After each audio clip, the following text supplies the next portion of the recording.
দুর্গত এলাকায় যারা ত্রাণ দেন, ত্রাণদাতা, স্বেচ্ছাসেবক বা ত্রাণ বিতরণকারী, সেই ভাইদের প্রতি অনুরোধ রইল, ফেস দেখা দিয়েন না, ঘর দেখা দিয়েন না। যাদেরকে দেওয়া থেকে বঞ্চিত করতেছেন, ফেস দেখা, ঘর দেখা যায়া দেখেন তাদের ঘরে আছে কি না। ঘরে টাকা আছে, পকেটে টাকা আছে, দোকানে কিন্তু জিনিস নাই। দোকানে জিনিস নাই বা তাদের কিনতে যাওয়ার মতো অবস্থানও নাই। সেজন্যে একটু দেখে দিয়েন। আর যারা স্কুল মাঠে রাস্তার পাশে বসে বসে সাইনবোর্ড লাগায়া ওই লাইন ধরে বিতরণ করতেছেন, তাদেরকেও বলি কিছু কিছু ক্ষেত্রে স্বেচ্ছাসেবক লাগাই রাখেন। ভিতরের দিকে দেখা যায় অনেকেরই খুব ভালো অবস্থা ছিল, কিন্তু এখন নাই। নিজেরা পৌঁছায় দেন না, এই টাইমটা অনেকেরই মান সম্মানে লাগে।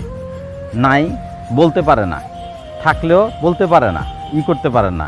এই জন্য এই জিনিসগুলি একটু খোঁজ নিয়ে অনেকের হাতে নাই তাদেরকে দেওয়ার ব্যবস্থা করেন।